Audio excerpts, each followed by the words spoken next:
will also no doubt address the situation with Ukraine. For 3 years, the U.S. has been Ukraine's most vital ally after Russia invaded. But the world also witnessed that showdown in the Oval Office between President Trump and President Zelensky on Friday. Our Rachel Scott asking the president today, what would it take for him to make the deal with Zelensky after all?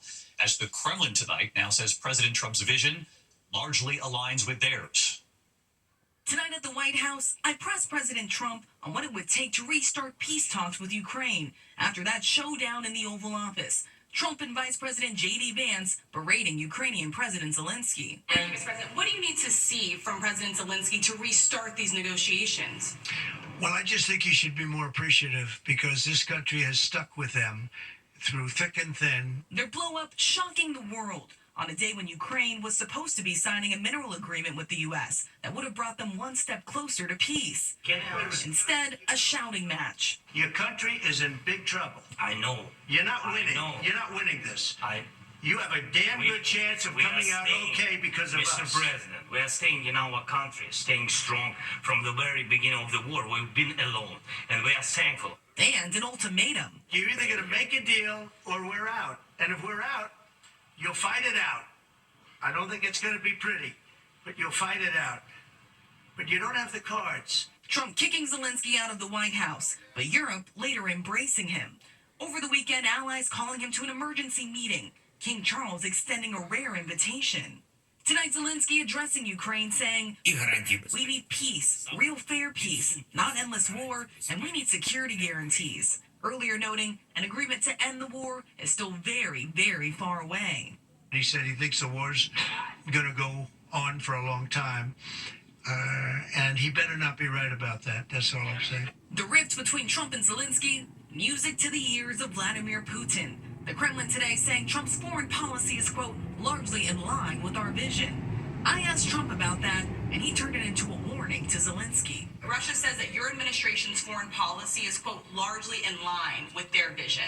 Well, I'll tell you what, I think it takes two to tango, and you're going to have to make a deal with Russia, and you're going to have to make a deal with Ukraine. Now, maybe somebody doesn't want to make a deal, and if somebody doesn't want to make a deal, I think that person won't be around very long. That person will not be listened to very long. Zelensky has made it clear that he wants lasting peace and that he's eager to get that minerals deal across the finish line. But tonight, growing concern from Democrats and even some Republicans that the administration is turning toward Russia. Democratic Senator Chris Murphy saying this administration is now becoming an arm of the Kremlin, David. Rachel Scott at the White House as well tonight. Rachel, thank you. After the plane crash here in Washington over the Potomac and those warnings right beforehand, that Black Hawk too close to the passenger jet, there's news tonight that there have been multiple warnings since for pilots coming into Washington, including passenger jets. But those pilots say there isn't other aircraft nearby when they're getting these alerts. So what's happening? Why the alerts? And is the system working? Here's Gio Benitez.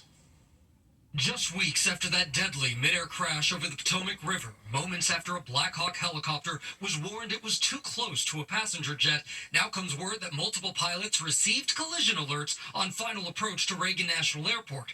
But this time, it would appear those warnings are false alarms, and authorities are asking, what's going on? You got a couple of traffic advisories, the cautions. We didn't see anybody either. A source with direct knowledge telling ABC News 6 planes received those mid-air collision warnings in the cockpit Saturday, 3 forced to perform go-arounds. Those traffic collision avoidance systems, known as TCAS, alert pilots if another aircraft is nearby or on a collision course with their plane. But no other planes were close. There's no known traffic between you and the field. We've had multiple arrivals today, report CAs and RAs for unknown targets. Use caution. Experts say it's critical these systems work properly to avoid false alarms. It's a potential major distraction of a flight crew at a very critical time of flight, which is landing. So if these are not real warnings, and they haven't been, they're distracting and they're dangerous.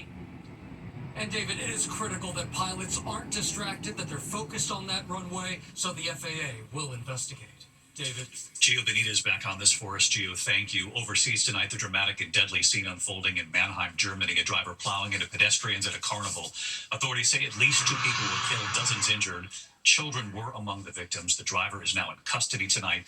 The suspect shot himself in the mouth As police closed in, he is in stable condition at the hospital tonight. Investigators suspect mental illness. Tonight, a disturbing news setback for Pope Francis. Let's get right to Terry Brand. He's live at the Vatican with more for us. Terry, what have you learned? David, this was a hard day for Pope Francis. This afternoon, Francis was struck by 2 episodes of acute respiratory failure. That is a term that the Vatican has not used before. These were medical emergencies. The Pope was not getting enough oxygen, and so twice doctors inserted a tube down his throat to clear out a significant amount of mucus that had accumulated there.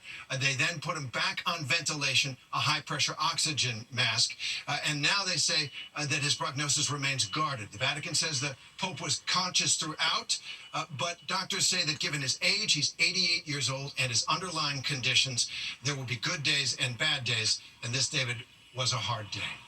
Yep, the world watching very closely. Again, our thanks to you, Terry, tonight. When we come back here, the urgent search for a missing 2-year-old boy and the scare at Boston's Logan Airport, a passenger stung by a scorpion while retrieving her luggage. In a moment. And this evening, an airline passenger is in the hospital after being stung by a scorpion at Boston's Logan Airport.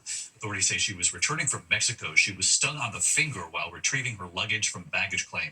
There's no word tonight on the type of scorpion, and they still don't know where it came from or what happened to it after the incident.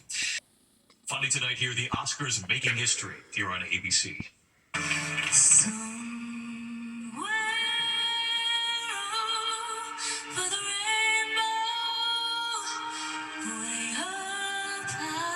A night of magic at the 97th Academy Awards.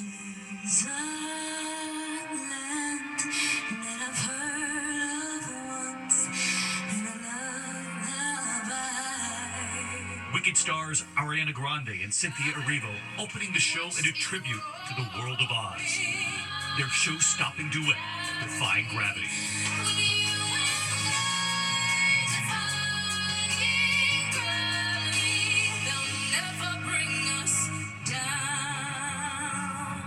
But the night would soon belong to the indie film Anora. Winning 5 Oscars, including Best Picture and Best Director. Anora. And stunning everyone. Mikey Madison. And its 25-year-old star won Best Actress, Mikey Madison. I grew up in Los Angeles, but Hollywood always felt so far away from me. So to be here, standing in this room today is really incredible. Adrian Brody winning Best Actor for The Brutalist. I believe if the past can teach us anything, it's a reminder to not let hate go unchecked. Zoe Saldana. Mommy! Winning Best Supporting Actress for Amelia Perez. I am a proud child of immigrant parents with dreams and dignity and hardworking hands. Kieran Culkin celebrating his Best Supporting Actor win for A Real Pain, bringing up a deal he made with his wife if he ever won an Oscar about the size of their family. She turned to me, I swear to God this happened, it was just over a year ago. She said, I will give you 4 when you win an Oscar. Let's get cracking on those kids. What do you say? Oscars host Conan O'Brien honoring the real-life heroes of Los Angeles. On behalf of everyone in Greater Los Angeles, thank you for all that you do. And Wicked making history with Paul Tazwell winning Best Costume Design. I'm the first black man to receive the Costume Design Award. The night of making history at the Oscars.